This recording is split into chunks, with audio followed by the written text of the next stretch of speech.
La práctica de la autoafirmación.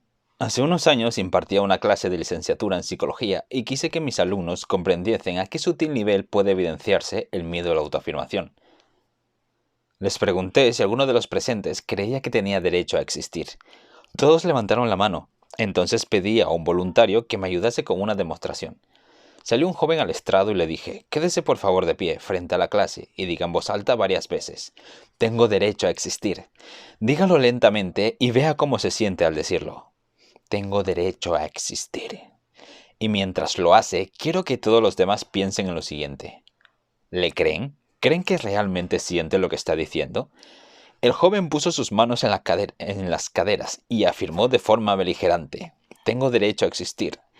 Lo dijo como si nos preparase para el combate. Cada repetición sonaba más desafiante.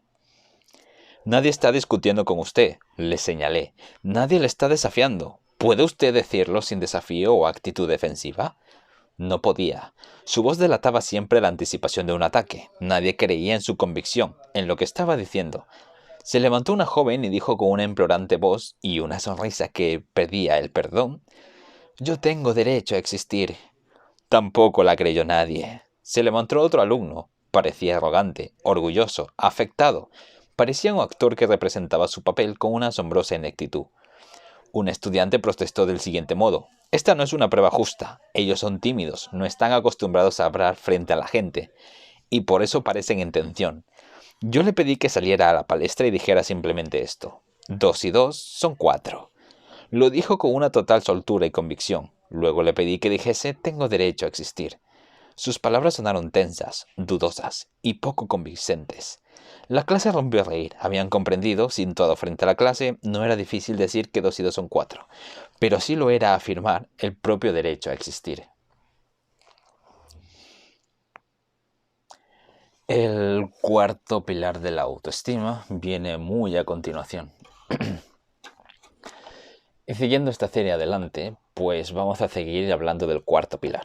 Esta vez me ayudaré de un pequeño guión, ya que vamos a hablar sobre la práctica de la autoafirmación. Y mientras voy leyendo el guión, pues iré comentando los puntos más grandes que he trabajado a nivel personal.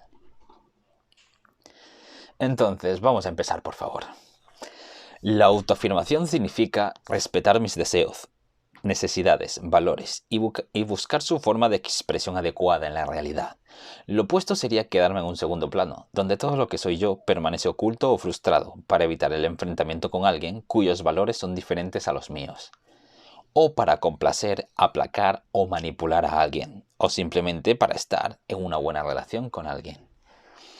¿Sabéis eso de falsear tu propia persona para estar en una buena relación con alguien? O eso de fingir ser quien no eres simplemente para agradar. Eso sería algo totalmente contrario a practicar la autoafirmación dentro de nosotros. Y no tiene nada que ver con adaptarse al contexto o a la situación, que eso lo veremos un poco más adelante. La autoafirmación no significa beligerancia. Beligerancia viene siendo como una actitud agresiva hacia la vida, una actitud chulesca, una actitud de yo lo sé todo, mi respuesta es la última aquí, mi respuesta es la última que vale. No estoy dispuesto a abrirme a comprender más horizontes. O agresividad inadecuada. La autoafirmación, vamos a empezar, no significa beligerancia o agresividad inadecuada. No significa abrirse paso para ser el primero o pisar a los demás. No significa afirmar mis propios derechos siendo ciego o indiferente a los de todos los demás.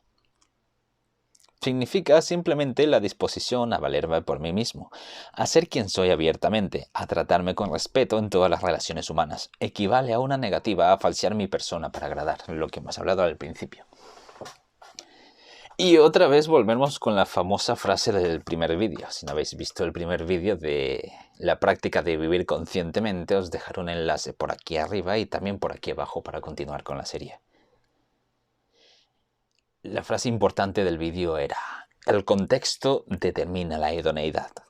Entonces, hay miles de formas de ser auténtico dependiendo del contexto. No es lo mismo ser auténtico en tu trabajo ¿Por qué? Porque requieres un grado de profesionalidad mucho más alto o cuando estás con tus amigos. A veces la autoafirmación se manifiesta presentando voluntariamente una idea o haciendo un cumplido, a veces mediante un educado silencio que da a entender nuestro desacuerdo, a veces negándonos a sonreír delante de un chiste tonto. ¿No habéis vivido en algún momento alguna, ¿cómo lo llamo?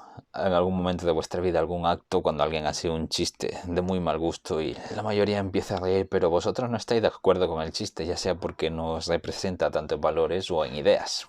En ese momento, como se dice aquí a continuación, simplemente con negarte a reír sobre ese chiste significa que estás practicando la autoafirmación, sin necesariamente tener que llamarle estúpido o gilipollas por haber comentado lo que ha comentado, y punto. Lo que es y lo que no es la autoafirmación. El primer acto de autoafirmación es el más básico, es la afirmación de la conciencia.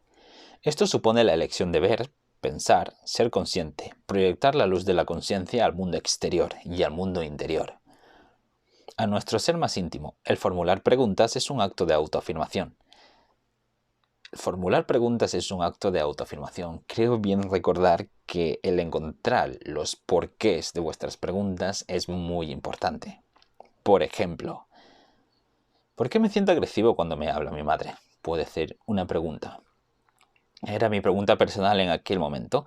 ¿Por qué no soy capaz de seguir la dieta que estoy llevando? Estoy llevando una dieta, me cuesta comer, está adaptada a mí. ¿Por qué? ¿Por qué me está costando? Pero encontrar porqués definitivos. ¿Por qué no soy capaz de estudiar más de 1 hora sin mirar el móvil? Muchas veces la respuesta no es tan importante, sino hacerse las preguntas adecuadas. No hay que confundir la autoafirmación con una rebeldía insensata. La autoafirmación sin conciencia no es autoafirmación, equivale a conducir ebrio.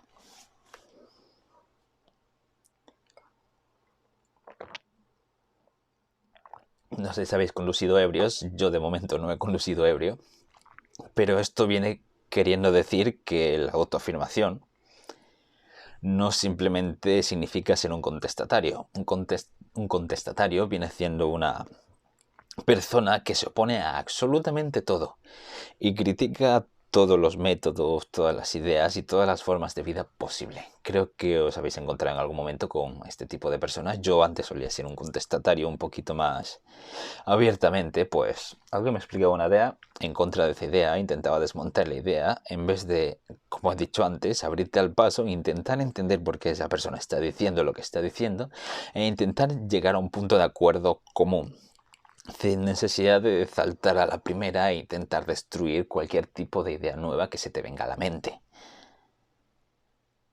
La autoafirmación destructiva se presenta en personas que tienen dependencia y un temor esencial, las cuales se centran en proteger sus límites. Consiste en decir de forma reiterada no. No, cuando su mejor interés sería decir sí. Y sí, lo hemos hablado antes, son las personas protestonas que protestan por casi absolutamente todo, lo cual no está del todo mal, porque lo dice antes, es algo que haces naturalmente para proteger unos límites, pero en aquel momento a lo mejor, aunque hayas dicho un no, sabes que tu mejor interés era haber dicho un sí. Esto se viene reflejado más a nuestra actitud de la adolescencia cuando, por ejemplo, nos ofrecen algo y cuando no nos lo dan a la primera, pues nuestra primera intención es decir por dentro con nuestro ego herido, pues si no me lo has dado a la primera, pues ya no lo quiero, no hace falta que me lo des.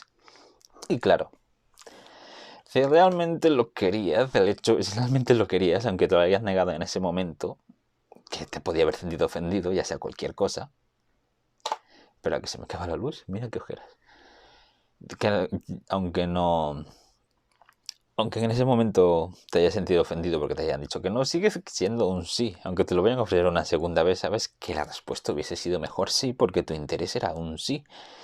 Y eso no está del todo mal, como lo hemos dicho antes, pero ¿qué pasa con esta parte en la que siempre decimos no a todo? Que nos deja pegado en una etapa de desarrollo primaria, una etapa más adolescente. Es la etapa adolescente que decimos no aun cuando nuestro mejor interés es decir sí. El aspirar cosas en la vida no es un auto de autoafirmación.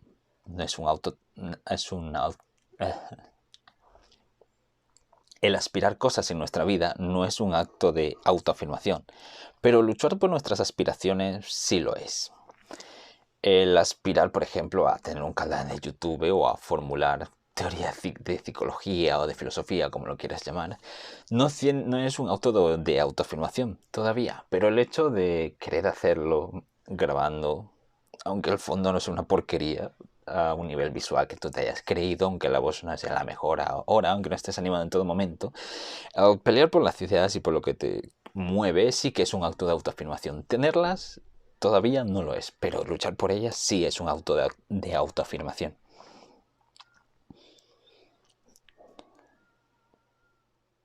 Entonces,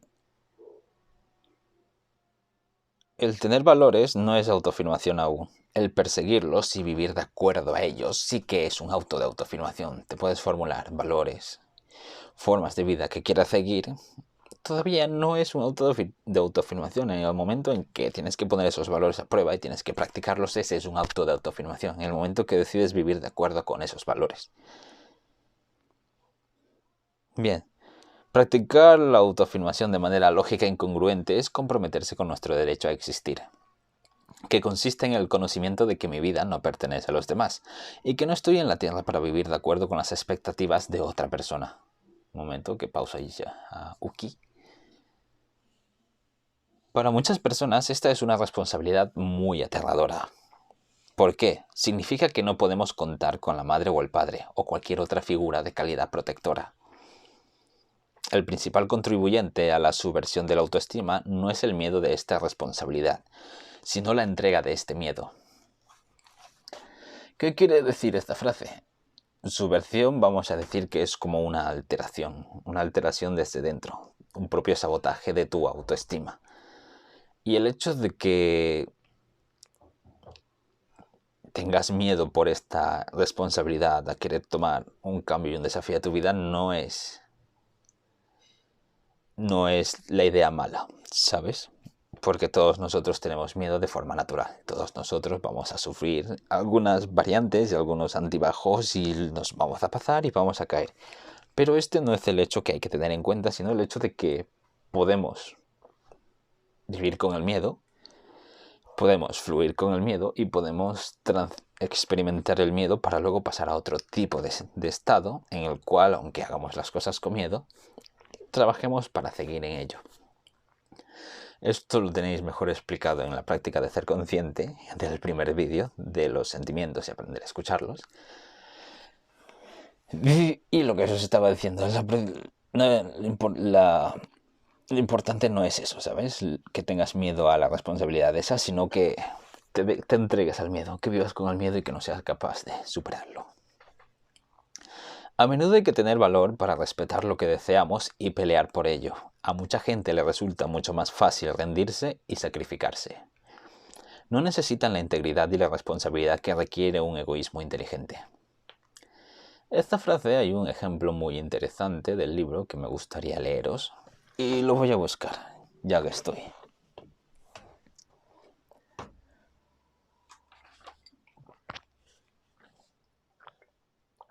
Porque dices, ¿qué es eso del egoísmo inteligente? O ¿qué es eso de que es más fácil rendirse y sacrificarse que en vez de luchar por tus propios sueños? ¿Qué es eso? ¿Qué quieres decir? Si ponemos un ejemplo del libro, pues lo veremos mucho más claro. Un hombre de 48 años, que durante muchos años había trabajado esforzadamente para mantener a su esposa y a sus 3 hijos, sueña con abandonar su trabajo, exigente y estresante. Cuando llega a los 50 años y con ocupar un trabajo en el que se gane menos dinero pero que le permita algo de ocio que nunca ha tenido, siempre ha deseado más tiempo para leer, viajar y pensar, sin la aprensión de sentir que estaba descuidando algo urgente de su trabajo. Cuando anuncia esta intención en una cena familiar, todos se agitan y manifiestan una única preocupación. ¿Cómo se verá afectado el nivel de vida de cada uno si el padre coge un empleo peor retribuido? Nadie muestra interés alguno por el contexto, las necesidades o los sentimientos. El padre se pregunta, ¿cómo puedo oponerme a mi familia? ¿No es la primera obligación de un hombre ser un buen proveedor? Quiere que su familia piense que es un buen hombre, y si para ello ha de abandonar sus sueños, está dispuesto a ceder. Ni siquiera tiene que reflexionar sobre el particular. El hábito del deber se ha arraigado en él a lo largo de toda su vida. En el lapso de una conversación de cena, atraviesa el umbral del comienzo de la vejez. Para mitigar el dolor que no pueda callar por completo, se dice a sí mismo: por lo menos no soy egoísta. El egoísmo es malo, ¿no? Sacrificar los propios deseos e intereses por X motivos. En algunas ocasiones puede ser beneficioso e interesante de practicar, pero en otras ocasiones hay que aprender a luchar por ellos y a ir y mojarse las manos. Como dice, mojarse las manos no es la palabra más correcta, ensuciarse las manos. A menudo hay que tener valor para respetar lo que deseamos y pelear por ello. A mucha gente le resulta mucho más fácil rendirse y sacrificarse. Sin una autoafirmación adecuada, nos convertimos en espectadores en vez de en participantes. Una autoestima sana nos exige saltar al ruedo, estar dispuestos a mancharnos las manos. Por último, la autoafirmación supone la disposición a enfrentarnos en vez de rehuir los retos de la vida y a luchar por dominarlos.